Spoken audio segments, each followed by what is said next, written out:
Assalamualaikum warahmatullahi wabarakatuh. Perkenalkan nama saya Udi Surya Pranata, NPM 91223003. Pada kesempatan kali ini saya ingin menyampaikan mengenai review sebuah artikel dalam tugas atau ujian probabilitas sistem dan antrian. Artikel ini yang berjudul Queuing Theory Based Design Method for the Definition of Power Requirements in Manufacturing System. Artikel ini ditulis oleh 3 orang yang berasal dari Italia. Publisher artikel ini yaitu MPDI pada tahun 2022. Di sini saya akan membahas mengenai latar belakang penelitian, tujuan penelitian, literatur review yang digunakan, metode penelitian, hasil penelitian, lalu kesimpulan dari penelitian ini sendiri.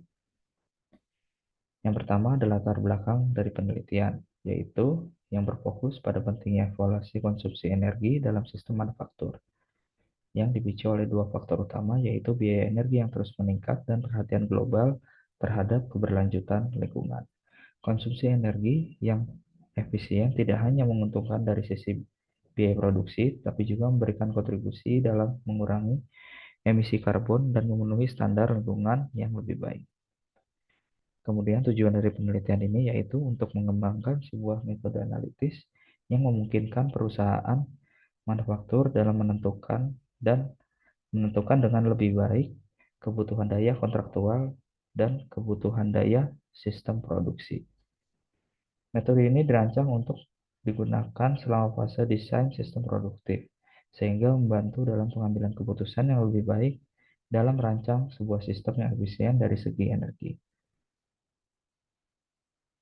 Kemudian literatur review yang digunakan oleh penulis yaitu penulis melakukan review terhadap literatur yang ada yang berkaitan dengan konsumsi energi dan manajemen daya dalam proses manufaktur. Penulis mengeksplorasi berbagai pendekatan yang telah dikembangkan untuk mengoptimalkan penggunaan energi dan menentukan kebutuhan daya, termasuk model-model matematika, aturan penjadwalan efisiensi energi, dan strategi pengelolaan daya. Kemudian ada metode-metode atau sistem yang digunakan oleh penulis dalam literaturnya, yaitu IAS, Energy Aware Scheduling, kemudian APS, Advanced Planning and Scheduling, kemudian MIP, Mixed Integer Programming, dan kemudian ada ILSP, Integrated Energy Assessment to the Economic Load Scheduling Problem. Metode penelitian yang digunakan yaitu menggunakan teori antrian sebagai dasar metodologi untuk membangun model probabilistik yang menggambarkan kebutuhan daya dalam sistem manufaktur. Penulis menggunakan 3 model yang berbeda dengan derajat kompleksitas yang berbeda. Semuanya memiliki karakteristik jumlah server yang tak terbatas. Model-model ini memungkinkan peneliti untuk memprediksi konsumsi energi dengan mempertimbangkan variabilitas proses produksi dan konsumsi energi.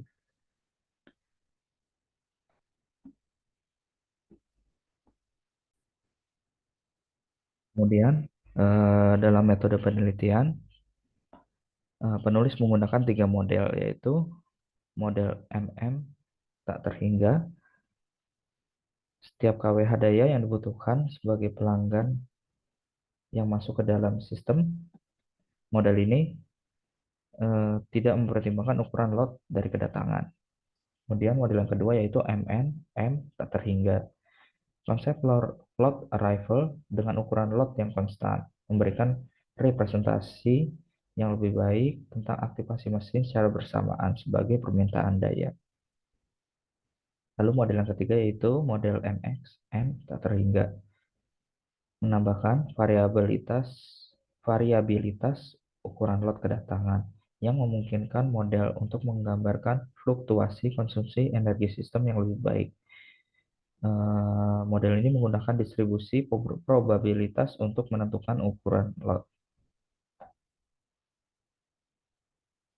Hasil penelitian pada artikel ini yaitu eh, menghasilkan beberapa model matematika yang dapat digunakan untuk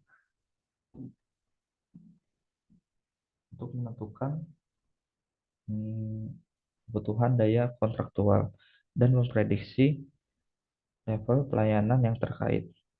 Analisis numerik yang dilakukan menunjukkan bagaimana model-model ini dapat diterapkan pada kasus praktis dan bagaimana hasil yang diperoleh dapat digunakan untuk membuat keputusan manajemen yang lebih baik. Seperti pada grafik ini, eh, ada probabilitas distribusi dan eh, service level dari penggunaan pada masing-masing ketiga model.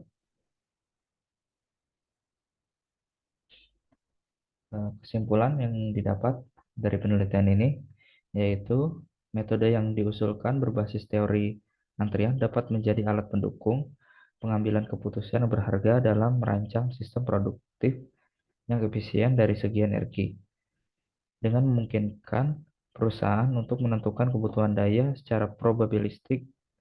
Metode ini memberikan pandangan yang lebih realistis tentang kebutuhan energi dan dapat membantu dalam menghindari biaya-biaya yang tidak diinginkan yang terkait dengan kelebihan daya atau ketidakcukupan daya. Ya, terima kasih atas perhatiannya. Kemudian saya lanjut untuk membahas mengenai sebuah materi di chapter 5 yaitu mengenai queuing teori. Eh, Definisi dari queuing teori tersebut ya, yaitu merupakan queuing teori juga biasa disebut teori antrian yang merupakan cabang dari matematika yang mempelajari bagaimana antrian terbentuk dan dikelola. Dalam kehidupan sehari-hari, antrian merupakan hal yang umum kita jumpai baik di tempat-tempat umum seperti bank, restoran, maupun dalam konteks sistem komputer maupun jaringan. Pemahaman mengenai teori antrian menjadi sangat penting dalam optimasi sumber daya dan peningkatan efisiensi layanan. Kemudian dalam queuing teori terdapat istilah-istilah yang biasa digunakan yaitu service atau pelayanan, di mana pengertiannya itu proses permintaan yang dilayani oleh sistem. Kemudian ada queue, yaitu antrian, eh, yaitu sekumpulan permintaan yang menunggu untuk dilayani. Kemudian ada customer atau pemohon, yaitu individu yang membutuhkan sebuah layanan. Kemudian ada service rate yang merupakan kecepatan pelayanan, yaitu rata-rata jumlah pemohon yang dilayani dalam suatu unit waktu tertentu.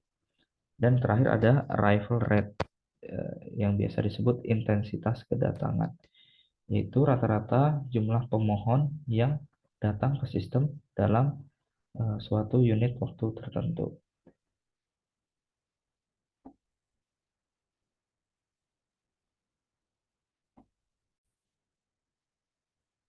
Jenis model antrian itu sendiri yaitu ada yang berdasarkan jumlah server, yaitu jenisnya single server dan multiple server. Single server sistem yaitu sistem yang hanya memiliki satu server, sedangkan multiple server yaitu sistem yang memiliki lebih dari satu server. Kemudian jenis yang berdasarkan disiplin antrian. Ada yang dikenal dengan FIFO, yaitu first in, first out. Pelanggan yang datang pertama kali akan dilayani terlebih dahulu. Kemudian ada jenis LIFO, last in, first out. Pelanggan yang datang terakhir akan dilayani terlebih dahulu. Kemudian ada jenis prioritas. Pelanggan yang dilayani berdasarkan prioritas yang telah ditentukan oleh uh, sistem sebelumnya. Kemudian ada jenis model antrian atau jenis model queuing berdasarkan distribusi kedatangan dan pelayanan. Yang pertama ada MM1. yang mana ini eh, disebut juga dengan istilah Markov, yaitu model kedatangannya. Yang pertama, model kedatangannya itu Poisson. Kemudian eh, yang kedua itu eh, pelayanannya eksponensial, dan yang ketiga maksudnya adalah satu server. Kemudian ada model MMC. Yang pertama yaitu kedatangannya menggunakan eh, Poisson, kemudian pelayanannya menggunakan eksponensial, dan C-nya itu menggunakan C server. Kemudian ada MG1, model yang kedatangannya Poisson, kemudian pelayanan dengan distribusinya umum, kemudian menggunakan satu server. Dan yang terakhir ada model GM1, yaitu model yang kedatangannya menggunakan distribusi umum, kemudian pelayanannya menggunakan distribusi eksponensial, dan menggunakan satu server.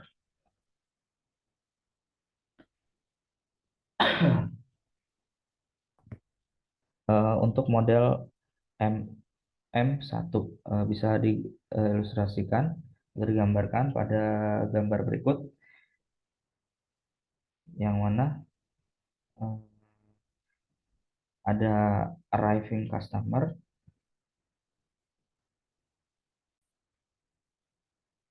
Yang pertama ada arriving customer, kemudian ada antrian atau queue, kemudian dilayani oleh single server, kemudian ada outputnya yaitu departing customer. Arriving customer itu atau disebut juga dengan rata-rata kedatangan disebut dengan simbol lambda. Kemudian pada proses queue dia merupakan antrian yang tak terbatas, yang tidak dibatasi, yang rata-rata layanannya disebut juga dengan mu. Kemudian dalam model ini ada istilah dengan utilisasi atau P, yang nilainya harus kurang dari satu agar sistem dalam suatu antrian ini tetap stabil.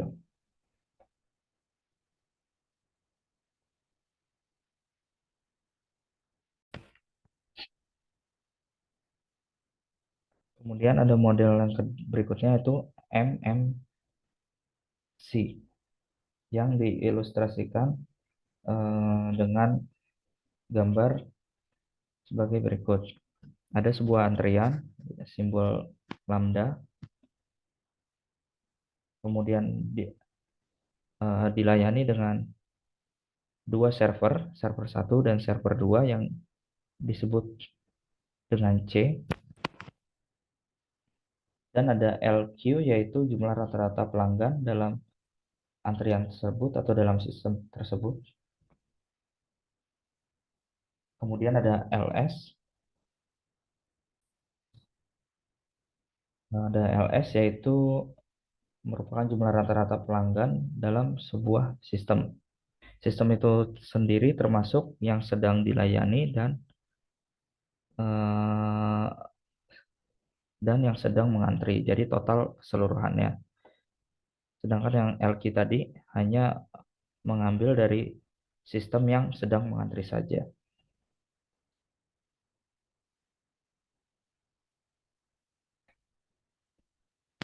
Kemudian ada formula-formula yang didapatkan dari metode metode queuing model tersebut untuk mengambil rata-rata jumlah pelanggan, bisa didapatkan dengan rumus L sama dengan P dibagi 1 per P.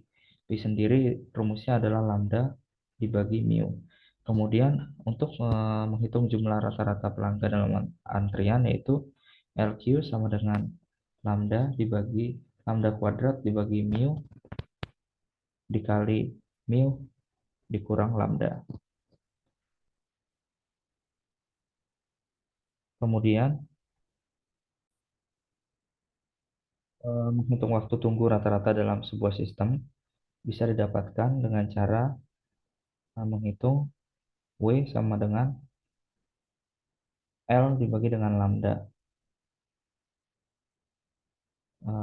Atau bisa juga dengan rumus atau formula 1 dibagi mu dikurang lambda. Kemudian untuk menghitung waktu tunggu rata-rata dalam antrian, WQ bisa didapat dengan cara LQ dibagi lambda atau lambda dibagi mu dikali mu dikurang lambda. Ya, mungkin itu yang bisa saya sampaikan berdasarkan materi yang saya pelajari. Lebih kurangnya mohon maaf. Jika ada salah kata, eh, sekian dari saya. Wassalamualaikum warahmatullahi wabarakatuh.